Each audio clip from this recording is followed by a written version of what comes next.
Buenos dias, buenos tardes mga amigos, mga amigas, sa aking mga kompanyeros at kompanyeras. Magandang araw po sa inyo lahat. Ako po ang inyong lingkod, Atty. Rene Bueno. Sa episode na to ay pag-uusapan po natin ang mga reklamong isinampa ni Atty. Carbio, asawa ng ating Vice Presidente na si Sara Duterte, laban sa mga opisyalis ng Bangko Sentral ng Pilipinas, ng Anti-Money Laundering Council sa kanilang pagbubunyag ng mga confidential information about the bank accounts of Vice President Sara Duterte and Attorney Carpio. So titingnan natin, ihimayin po natin kung anong particular law ang binaylet at kung ito ba ay magpo-prosper o hindi. So for academic purposes ay ating pong i-discuss to, hihimayin po natin at pagsasama-samahin natin ang mga kasaysayan ng batas, siyempre, at ang mga pagtatagpo o clash ng mga modernong batas, at ang siyempre ang pinaka-importante dito yung ating makapangyarihang konklusyon, pagkatapos nating busisiin ang mga lumang batas na umiiral pa rin ngayon at ang mga modernong batas. Okay, so sisimulan po natin to sa pag-discuss ng bank secrecy law versus the impeachment powers. Okay, so mahalagang malaman po natin ang katotohanan, o kaya ang tunay na intensyon ng batas at ng nangingibabaw na batas pagdating dito sa mga ganitong klaseng issue. Pasensya na kayo, medyo may maga dito yung ngipin ko eh. Actually, medyo humupa siya pero kaninang hapon medyo matambok dito yung pisngi ko dahil sa swollen gums. Pero ngayon medyo okay pero medyo mahirap magsalita eh. Ipilit ko lang dahil may nag-request na mga followers natin na bakit wala daw ako since yesterday. So ito ako ngayon, mag-explain isang napaka-importanting issue. So, tingnan po natin yung legal landscape dito. Umpisa natin doon sa lumang batas na bank secrecy law. Dahil sa loob po ng 7 dekada or 77 taon, ang Pilipinas po ay kilala sa pagkakaroon ng isa sa pinakamahigpit na batas sa bank secrecy sa buong mundo. Tayo ang pinakamahigpit, Ang pundasyon nito ay ang Republic Act number 1405 na ipinasa noong pang 1955. Hindi pa tayo buhay. Ewan ko lang, ibang followers natin buhay na dito noong 1955. So sa loob po ng 70 taon, tagal na nito, ang batas na ito ay nananatiling hindi po binabago, hindi po inaamyendahan, hindi po nire-revise. At ito ay tuluyan pa din sinusunod at pinagtitibay ng ating mga kinauukulan, at ang intention nito ang patuloy pa rin nangingibabaw sa ating pamahalaan, So dito tingnan natin yung master key na impeachment, Bagamat sinasabi ng Section 2 ng Republic Act 1405 na ang lahat ng bank deposits ay absolutely confidential, nagdakda po ang batas ng 4 na pintuan o kaya exceptions. Yan, okay? Ang pinakamahalaga sa usaping ito ay ang exception number 2. Ano yun? In cases of impeachment, exemption to the rule yan. Pagdating sa bank secrecy deposit, so pwede mong silipin o gusto mo bungkalin mo pa. Okay?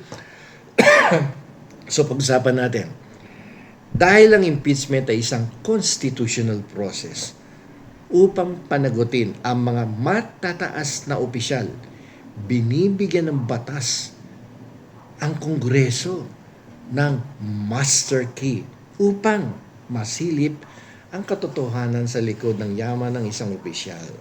Kasama na siyempre ang mga transaksyong maaaring dumaan sa Anti-Money Laundering Council. Okay, so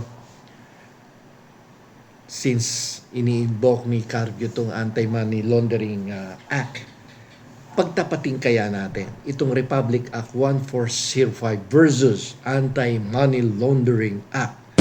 Isama na natin yung Data Privacy Law. Ito mga bagong batas to Data Privacy, AMLA versus the 70 years old Bank Secrecy Law. Dito po pumapasok ang diskusyon para sa academic circles. Anong batas o aling batas ang dapat manaig dito sa tatlo na to? Tingnan natin. Sa Anti-Money Laundering Act o yung Republic Act 9160, ito yung nagbabawal ng pag-disclose ng mga confidential reports. Siyempre, bangko usapan yan, pera yan, transaction. Siyempre, kaya ginawa yung Anti-Money Laundering Act.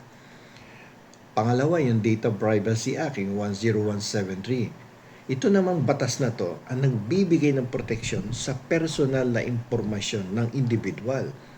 Hindi mo pwedeng sabihin yung mga sensitive personal information kahit nga yung address ng isang tao. Hindi mo basta-basta pwedeng i-disclose yan. Ngayon, ano argumento ni Carpio dito? Okay, bilang isang pribadong mamamayan, ang kanyang karapatan sa ilalim ng dalawang batas na ito ay nilabag umano ng Anti-Money Laundering Council at ng Bangko Sentral ng Pilipinas. Okay? So, medyo mabigat tong akusasyon na to. At pero titingnan natin kung magpo-prosper to. At ng kanyang ini-invoke na batas ay dalawang modernong batas versus the 70-year-old Bank Secrecy Law. Okay? So tingnan natin suriin po natin to. Ang aking matapat na legal na konklusyon na ito. Ito pong 70-year-old Bank Secrecy Law or Republic Act 1405 ang mananatiling mangingibabaw laban sa Anti-Money Laundering Act at sa Data Privacy Act. The Bank Secrecy Law will prevail over AMLA and Data Privacy Law. So, siyempre, anong basihan mo, attorney? Ang basihan nito ay ang matatag na prinsipyo ng statutory construction. Pang first year subject or second year subject sa law school, statutory construction. A specific provision prevails over a general silence. Yan po ang sinasabi sa statutory construction. Alam na alam yan to ng mga law student.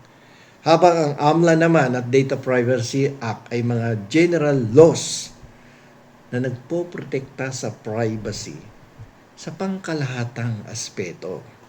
Ang Republic Act 1405 ay naglalaman ng isang specific at direct provision. Meron siyang specific provision na nagpapahintulot, giving permission sa pagbubukas ng account sa oras ng impeachment. Ang katahimikan or yung silence of the provisions of AMLA at Data Privacy Act tungkol sa impeachment ay hindi sapat upang mapawalang bisa ang isang explicit exception to the rule na itinakda ng batas noon pang 1955. No other than the Bank Secrecy Law, the 70-year-old law of the Philippines. Okay? So, sa makatuwid, dahil ang impeachment ay isang natatanging prosesong itinakda ng ating saligang batas, ang interes siyempre ng publiko, no, para sa transparency at accountability ay may mas matimbang, no, o mas matimbang kaysa sa teknikalidad ng mga bagong batas sa privacy. hanggat hindi naaamyendahan, hanggat hindi nababago ang Republic Act 1405, ang 70-year-old provision ang magsisilbing huling salita.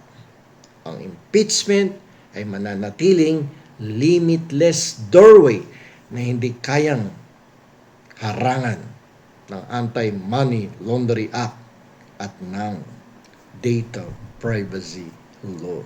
Yan po ang aking isang matapat na konklusyon pagdating dito sa mga reklamong isinampa ng asawa ng Vice Presidente na si Sara Duterte laban sa Governor General ba tawag doon, sa head ng Bangko Sentral ng Pilipinas at ng Anti-Money Laundering Council at baka gamitin nga nila itong dahilan sa petition for certiorari, no? Baka mag-supplemental pa yan, no?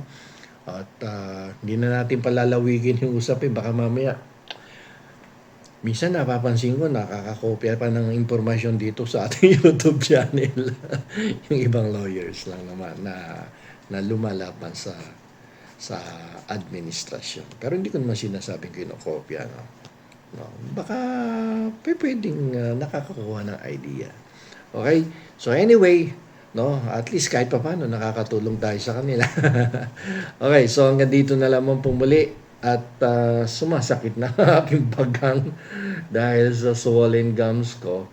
At any rate, ito po muli ang inyong lingkod, Attorney Rene Bueno. At huwag niyo pong kakalimutan mag-like, mag-comment, mag-share at the most important thing, mag-subscribe po kayo dito sa aking YouTube channel na Attorney Rene Bueno, Law and Beyond.